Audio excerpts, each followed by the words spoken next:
months earlier, I conceived and tested the first 3-electrode vacuum tube. First with a control electrode, a simple band of tinfoil wrapped around the outside of the tube. Then with 2 plates, one on each side of the filament, one with the anode, the other the control electrode. And finally, with the 3rd electrode in the form of a grid on a perforated plate.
This was from the little laboratory in which I was at work in the old Parker building in New York City.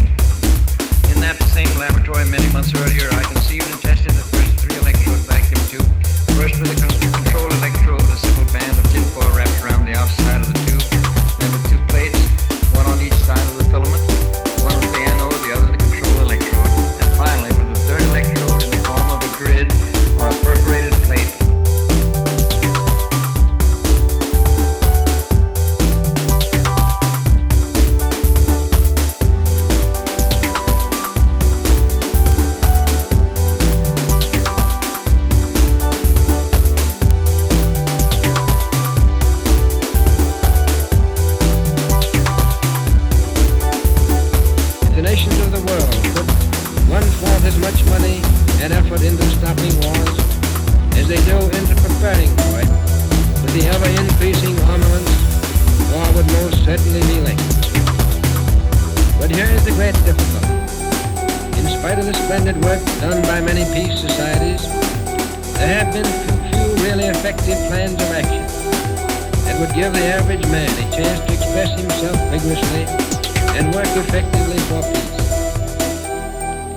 Citizens are therefore somewhat bewildered and discouraged, seeking in vain for some answer to the problem, for some weapon with which to strike a blow at war.